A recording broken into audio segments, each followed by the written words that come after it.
Salut, ici MTL Pyromédia. On est aujourd'hui à la ronde afin de venir rencontrer l'équipe d'artificiers français qui nous présenteront leur spectacle ce samedi 27 juillet. Donc, on est en présence de Édouard Grégoire de Artevencia. Bonjour Édouard, ça va bien? Bonjour Martine, ça va très bien. Oui. Donc, Édouard, ton spectacle que tu vas nous présenter ce samedi s'intitule Crépusculaire. Exactement. Est-ce que tu peux nous parler un petit peu de ton spectacle? Bien sûr. Alors en fait, l'idée c'était de pouvoir parler de toutes les émotions de la vie, mais qui prennent naissance la nuit. Et donc le spectacle commence par le coucher du soleil jusqu'à l'aube, qui sera le moment du bouquet final, avec le soleil qui se lève de nouveau. Et dans cette parenthèse, quelles sont les émotions qu'on peut rencontrer pendant ce laps de temps, aussi bien liées à l'amour, au rêve, à l'envie de conquérir l'espace. Voilà, donc c'est un panel assez large, mais volontairement pour pouvoir créer diverses émotions dans lesquelles le public, à un moment donné, pourra se retrouver, j'espère. OK, parfait. Puis, j'ai eu l'opportunité d'avoir un léger aperçu déjà de ton spectacle. Donc, je crois que tu vas avoir des structures sur les rampes. Tout à fait. Est-ce que tu peux m'en dire plus? Bien sûr. On a trois structures. Une nacelle de 40 mètres qui va être située en plein centre derrière la rampe numéro 4. Deux nacelles ciseaux de 20 mètres. J'ai voulu cette structure pour pouvoir jouer sur différents niveaux au niveau des effets semi-aériens. Donc évidemment ceux qui partent sur la base du lac, ceux qui vont partir sur le niveau intermédiaire avec la rampe numéro 4 et puis jouer avec la nacelle de 20 mètres et la nacelle de 40 mètres. Il faut savoir que sur le spectacle, on a à peu près 98 positions. Toutes les positions ne vont pas jouer forcément pendant le spectacle, mais on a voulu créer une diversité d'effets pour rompre au maximum la monotonie. Il faut quand même jouer pendant 30 minutes. Oui. Et l'idée, c'est de pouvoir surprendre le public à chaque étape du spectacle. Et pas toujours se répéter à chaque tableau, en fait. OK, parfait. Puis, qu'est-ce que ça signifie pour toi de présenter un feu à Montréal pour la première fois? Beaucoup de choses. Déjà, on est très contents parce que dans l'équipe, il y en a qui rêvent de participer à Montréal depuis des années. C'est aussi un rêve pour moi, mais c'est pas la même chose parce que moi, j'ai vécu à Montréal quelques temps. Oui. Et j'ai des amis et de la famille ici. Donc, du coup, je suis assez fier de venir. Ils seront là samedi soir pour découvrir le spectacle aussi. Et voilà, et puis c'est la plus belle, pour moi, la plus belle compétition qui puisse exister. C'est la 38e édition, on est très fiers et Montréal, il faut être invité pour participer.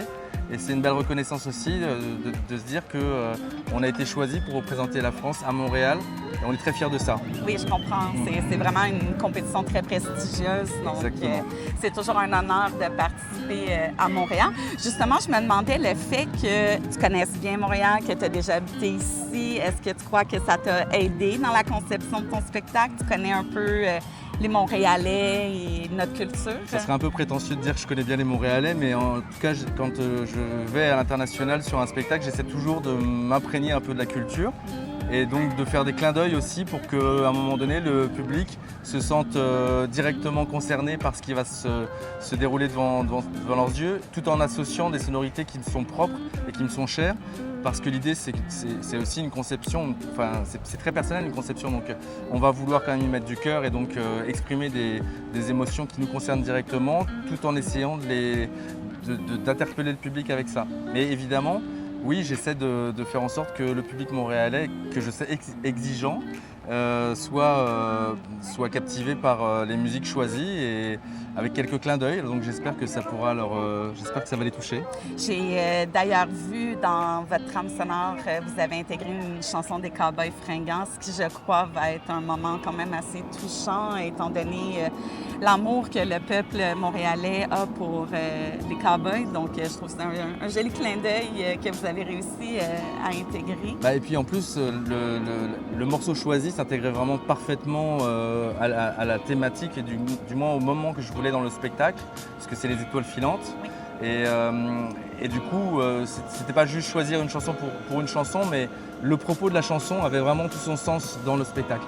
Faut savoir que j'aime bien mélanger tous les styles de musique dans une bande son, mais à chaque fois, il y a un propos qui est retenu et les paroles de la chanson, si c'est une chanson, ont vraiment un sens dans le spectacle. C'est pas juste parce que j'aime bien la chanson. Je comprends. Donc, il y a toujours comme une thématique là, qui se suit dans la musique aussi. Ouais, un peu comme une pièce de théâtre avec différents actes ou un ballet parce que c'est aussi une chorégraphie. Et donc je veux essayer d'attraper le public par la main et de les rattraper à chaque séquence parce que évidemment je pense que sur le nombre de personnes, je ne vais pas forcément attraper chaque spectateur tout au long du spectacle, mais en tout cas il y a des moments où je vais les rattraper si jamais je les ai perdus pendant quelques minutes. Et c'est aussi ça la particularité de travailler sur une bande son comme ça qui est assez diverse. Je pense qu'il faut aussi se projeter, se mettre à la place du spectateur pour les attraper dans le spectacle et créer l'émotion. Écoutez, votre trame sonore, elle est très variée, donc je suis pas mal certaine que tout le monde va y trouver son compte à un moment ou un autre.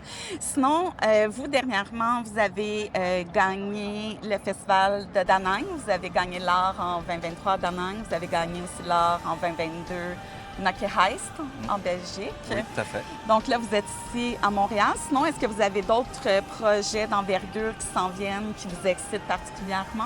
On a fait des projets qui nous ont particulièrement excités. Dernièrement, on a travaillé sur le spectacle de David Guetta à Chambord. C'était très intense. Le feu d'artifice à Marseille, qui est la deuxième ville française, où là aussi c'était un gros show. Et puis là, on arrive tout juste de Bruxelles, où on a fêté la fête nationale sur le cinquantenaire avec un spectacle organisé avec le DJ Lost Frequencies. Donc là, c'était 1 heure de spectacle et 15 minutes de pyro. Et puis là, quand on va revenir, ça va se calmer un petit peu parce qu'au mois d'août, on travaille un petit peu moins, en tout cas pour nous qui sommes basés en Île-de-France. Mais ça va reprendre dès le 31 août où on travaille sur un show pour les Jeux paralympiques. Okay. Et ensuite, le mois de septembre, où on a d'autres gros shows, dont les Masters de Feu que j'organise fin septembre à Compiègne. C'est vrai. OK, parfait. Puis en terminant, quelles émotions espères-tu aller toucher chez les gens? Je pense que ça va être assez varié parce qu'on va traiter de pas mal de choses dans la bande-son, mais...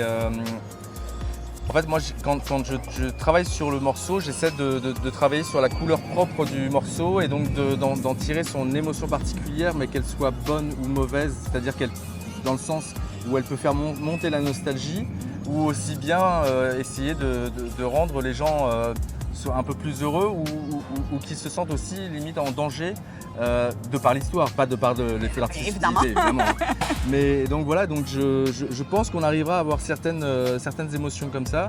Il y a des séquences comme l'amour forcément qui seront exprimées, puisque quoi de plus beau que de rencontrer son âme sœur la nuit dans une soirée avec des amis. Et on espère pour la vie, et parfois c'est pas forcément pour la vie, mais peut-être que ça sera traité aussi dans le spectacle, voilà. Et puis voilà, mais je pense qu'il faut pas hésiter à toucher un peu le public sur diverses émotions. C'est pas grave, mais il faut les chatouiller un petit peu, il faut que ça leur rentre dans leur trip aussi. Je comprends. Donc, si je comprends bien, le thème du spectacle, c'est comme la nuit, tout est permis. Quelque part, oui. C'est ça. Exactement. Et ça a une influence sur notre vie à tous, forcément. Parfait. Bien, écoute, merci beaucoup du temps que tu nous as accordé. Soyez prudents. Puis, comme on dit par chez vous, merde. Super. Merci.